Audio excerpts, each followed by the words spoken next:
자, 그 유명한 선한 사마리아 사람 이야기입니다. 이제 율법 교사가 예수님께 찾아왔습니다. 자기를 드러내려고 하는 거죠. 그래, 영생을 얻으려면, 다시 말하면 하나님 잘 믿으려면 어떻게 해야 됩니까? 했더니 이제 그러면 너는 어떻게 생각하냐 했더니 자기 아는 대로 쭉 이야기를 해요.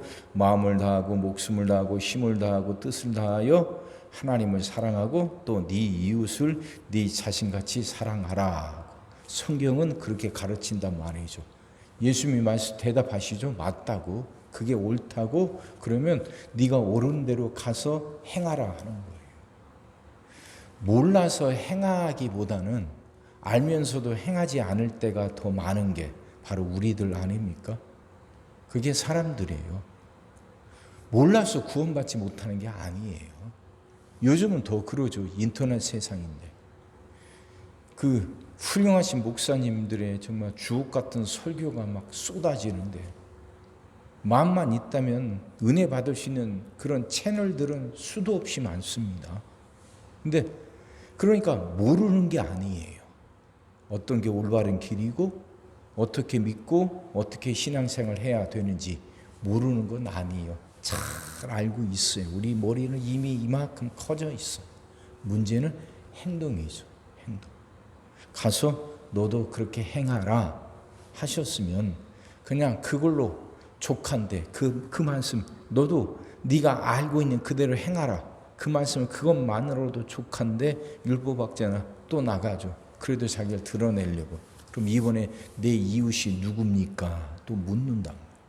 그러니까 예수님이 이제 선한 사마리아인 이야기를 쭉 하시죠. 예루살렘에서 여리고로 내려간다는데 여리고라는 곳에 이게 낮은 지대고 그래서 좀 그게 이 강도들도 많고 그런 사건들이 많다고 그럽니다. 그래서 한 사람이 강도를 만나서 죽어가요. 근데 그 옆에 제사장도 지나가고 레위 사람도 지나가는데 그들은 그냥 그 죽어간 사람 놓고 지나갔다는 거예요. 여기서 우리가 잘 봐야 돼요. 제사장이나 레위지파 사람들이 죄를 범한 거 아닙니다. 이들이 죄를 범한 거 아니에요. 그게 죽어간데 죽은 시체처럼 보일 수도 있단 말입니다. 제사장은 제사를 집례해야 돼요. 그러면 시체를 만지면 더러워진단 말입니다. 시체를 만지면 지금 당장 가서 제사를 집례해야 되는데 그러면 그게 부정한 사람이 되어서 그 일을 못한단 말이에요. 그거 하나님 일이잖아요. 하나님께 예배하는 일이에요. 근데 예배를 인도하는 목사죠. 제사장이니까. 근데 그 시체처럼 보이는 사람 어떻게든 만지기만 하면 부정해져요. 그건 율법을 범한 것이 돼요. 그래서 중요하게 예배를 인도하지 못해요. 그러니까 제사장은 그걸 피해가는 겁니다. 레위지파 사람도 그게 율법을 범하는 것처럼 보이니까 그래서 그도 피해가는 거예요. 그러니까 그들이 세상 사람들의 관점에서 봤을 때 율법의 관점에서 봤을 때 그게 죄 지은 게 아니란 말이에요. 그들이 가지고 있는 규정들, 그들이 가지고 있는 관습들 여기에 비춰보면 올바른 거예요. 근데 지금 사람은 죽어간단 말이에요. 그들은 다 피해갔는데 사마리아 사람이 데려다가 고친단 말이죠. 사마리아 사람이 어떤 사람인지 아시고 계시죠? 사마리아라는 곳이 북쪽 이스라엘의 수도였단 말이죠. 그래서 아수르에 의해서 멸망당하고 아수르 사람들이 그들을 섞어버렸단 말이에요. 아수리인들하고 이스라엘 사람들하고 섞여버려요. 그러니까 혼혈해요. 그래서 죄인 취급을 당하는 겁니다. 두고두고 죄인 취급을 당해요. 저런 사람들은 율법을 지키지도 않는 사람들이고 저 사람들은 죄인들이라고 이미 낙인 찍어버렸단 말이죠. 근데 그렇게 낙인 찍힌 사마리아는 그 죽어가는 사람을 살려준단 말이에요. 자, 그러면서 예수님이 물어보신 말씀이에요. 36절. 네 생각에는 이 세 사람 중에 누가 강도 만난 자의 이웃이 되겠느냐 하신단 말이에요. 그 율법 교사가 예수님께 물어본 질문이 그러죠. 내 이웃이 누구입니까? 그거였어요. 그거에 대한 대답으로 예수님이 또 질문하시는 거죠. 강도 만난 자의 이웃이 누구냐? 강도 만난 자의 이웃이 누구냐? 그러죠. 그러니까 강도 만나서 죽어가는 사람들이 정말 이웃의 역할을 다해주는 사람이 누구냐 하고 질문하시는 거죠. 그러니까 우리가 정말 이 말씀이 있는 우리가 강도 만난 사람 내 이웃이 되어주고 있느냐 이 말씀하시는 거죠. 우리도 우리 나름대로 규정들이 있어요. 우리 나름대로 지키는 것들이 있습니다.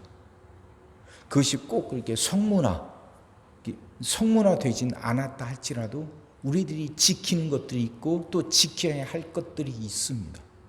근데 그 지켜야 할 것들이 죽어가는 사람을 그냥 길바닥에 내박쳐 두게 만드는 건 아닌지 돌아보라 그 말씀이죠. 다시 말하면 본질에 대해서 말하는 거예요. 본질. 하나님이 주신 율법 말씀의 본질은 사랑이죠. 그건 생명이잖아요. 사랑이에요. 사랑은 생명을 살리는 거예요. 그건 무엇보다도 우선돼야 돼요. 근데 그 죽어가는 사람을 피를 묻히고 이러면 그 정결 의식에 저촉이 돼서 부정한 사람이 돼요. 그러니까 지금 두 가지가 서로 지금 이게 갈등을 겪는 거죠. 사랑하라는 거하고, 그래서 생명을 살리라는 것하고, 그 죽어간 사람을 만지면 그게 죽은지도 모르죠. 그 사람을 만지면 부정하게 된다는 율법하고 두 개가 갈등하고 있는 거예요. 그럼 그 사이에서 어떤 것을 지켜야 하느냐 하는 거죠. 우리도 살아가면서 그런 경우들 많잖아요.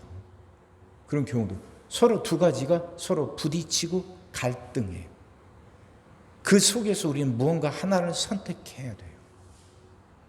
근데 그 선택의 기준은 본질이어야 된다는 거죠. 본질. 그러니까 안식일법하고도 비슷해요. 안식일을 지켜야 돼요. 근데 안식일 날 손 마른 사람을 예수님이 고쳐줘요. 그 안식일법은 그 질병이 더 진행되지 않도록 하는 정도, 거기에 그쳐야지 거기서 더 나아가서 질병을 고치면 일한 것이 되어서 율법을 범한 것이 돼요. 두 가지죠. 거기도 안식일 법하고 고통당하는 사람을 고치는 사랑의 법하고 두 가지가 부딪히잖아요. 예수님은 언제나 본질을 선택하셔요. 사랑의 하나님은 한시라도 질병으로 고통당하는 사람을 고쳐주는, 이게 하나님 뜻이죠. 이게 하나님의 마음이죠. 손이 마른 사람은 어제 오늘 일이 아니에요. 고쳐주면 꼭 안식일이 아니고 그 다음날 고쳐줘도 돼요. 그것 때문에 금방 죽는 거 아니니까. 그런데도 예수님이 굳이 안식일날 그걸 고치셔요. 본질이에요, 본질. 하나님의 마음의 본질은 사랑이에요. 그럼 그 하나님을 믿는 우리에게도 그 사랑이 있어야죠. 이게 우선이 되어야 된다, 그 말씀입니다. 말씀이 이해가 되기를 바랍니다. 우리도 조직된 곳에서 살아가요. 그러니까 우리 혼자 사는 게 아니죠. 사회란 곳에서 서로의 관계를 맺으며 살아가요. 그러다 보면 나름대로 다 규정들이 있습니다. 지켜야 할 것들이 있고, 그래서 서로 그걸 지켜가요. 근데 그것들이 하나님의 말씀의 본질, 사랑이란 것하고 갈등을 일으킬 때 우리는 어떤 것을 선택하는지 돌아보자는 거죠. 본질이 우선입니다. 사랑이 우선입니다. 생명을 살리는 것이 우선입니다. 이게 분명할 때 우린 진정한 이렇게 믿는 사람이 되고 주님으로부터 인정받게 될 겁니다. 분별력이 있어야 되겠죠. 분별력이. 그리고 알게 된 대로 행동할 수 있는 결단력도 있어야 되겠죠. 이걸 위해서 기도합시다. 하나님, 내가 살아가는 동안 만나는 숱한 사건들 속에서 본질이 무엇인지 분명히 알게 하시고 그걸 지켜가게 해달라고, 이런 기도가 있어서 주님 앞에 잘했다 칭찬받는 여러분과 제가 되기를 주의 이름으로 축원합니다. 기도하겠습니다. 사랑의 주님, 말씀이 이해가 되게 하시고 깨달아지게 하시고 은혜가 되게 하여 주옵소서.